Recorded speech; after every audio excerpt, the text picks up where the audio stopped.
Today we're going to be taking a look at the JD Da Mini UFO Explorer. And here is it. Here it is. It says right on there, made in China. Surprise, surprise. Okay. It looks pretty cool. It's got little prop guards on there. I'm going to leave them on for right now. They look like they are made on there. They're molded on, so we're just going to leave them on for right now. I might take them off when I take it outside because if there's any wind, this will... But it's good for bumping into the wall, you know. We'll do a little wall bump test when I fly it here in a minute. Anyway, this is what comes in the box. The manual, the quadcopter, the charger, the spare props. There was no screwdriver in here. I know, it's stunning. Okay, no screwdriver. And the transmitter, which is actually very nice. Has a very nice transmitter, nice phone holder on there and everything. So it's actually kind of built onto the battery,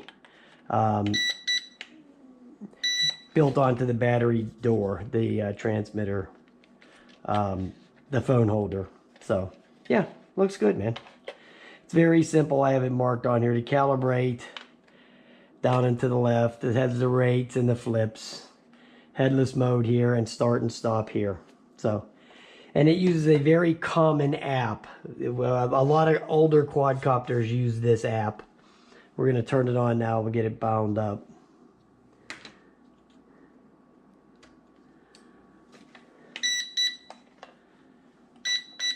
You have to do the up and down with this one. Let's get the Wi-Fi going. Here it is, Wi-Fi UFO.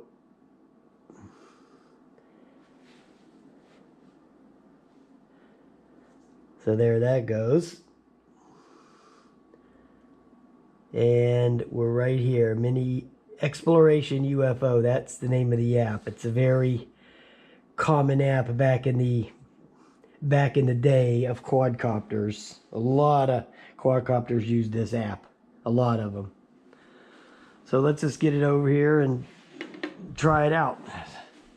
Check the battery life on this sucker. It should be at least 5 minutes, right? Isn't that what we usually expect? Let me get the permissions out of the way of the video.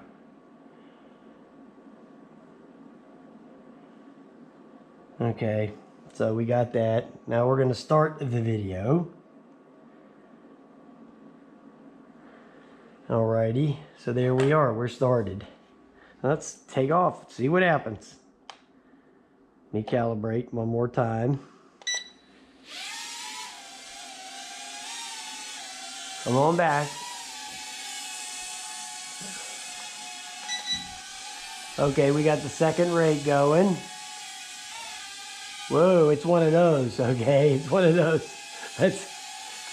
Okay, it only has 2 rates, okay? High and low.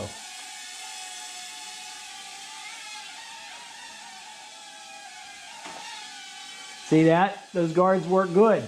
Maybe I'll leave them on. TDR isn't doing too hot flying this thing. It turns real fast.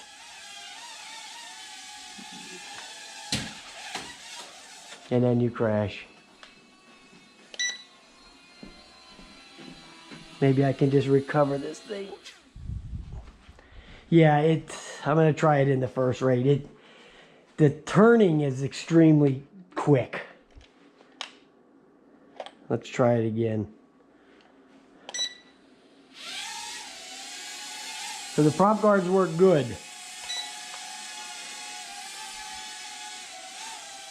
It has a tendency, I see there, to drift up and up when you first take off. You got to pull it back down. It doesn't seem like it wants to stop going. You know, it's just like wants to go forever. Okay, I just wanted to get that little bit of trim out. There's some lag in this controls too. Okay, it's not just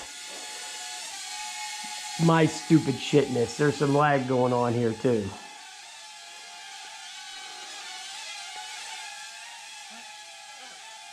Okay, I would say to stay in the first rate right now in this thing.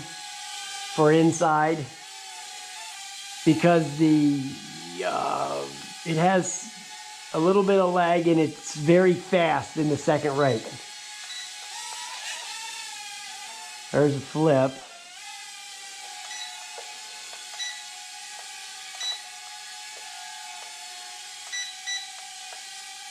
Well, it did one.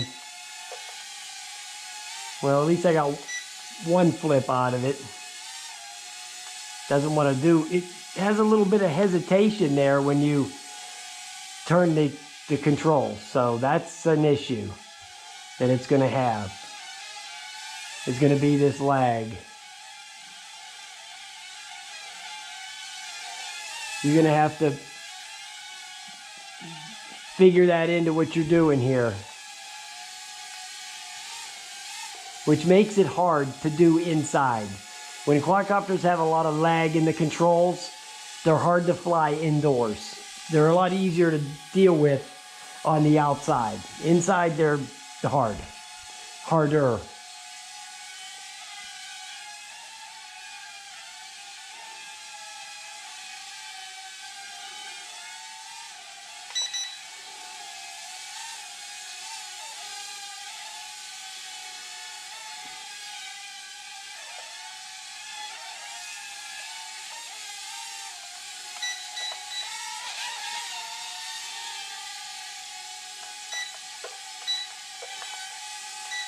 It seems like it only wants to do a flip once in a while, it won't do them one after the other. You have to like do a flip and then wait a minute or so.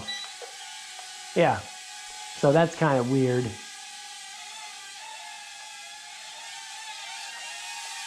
Yeah, it's too fast to fly in the second rate indoors, definitely.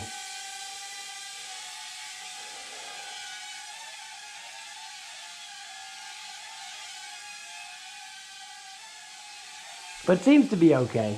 We'll see how the video looks. I'll put a flight time in there. The video's been going for 4 minutes plus, but there goes the lights.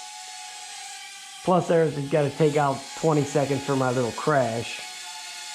So yeah, it seemed okay. Let me cut the video. And we'll just wait. And we didn't have to wait long, did we? Okay, there it went. Adios. Yeah, it was okay. It's okay. Okay, it's okay.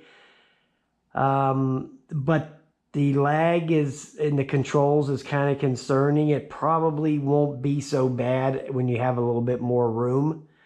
It would probably be okay outside with that little bit of lag in there.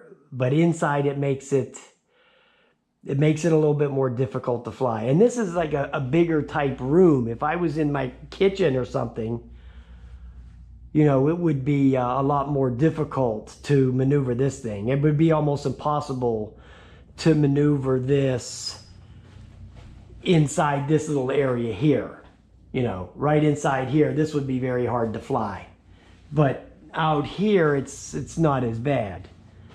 But outside, it would probably be a lot better. So, okay, guys, I'll put the video in and we'll see what happens. Okay, we'll put the video in and the flight time clock in the corner there. All right, guys, have a nice day.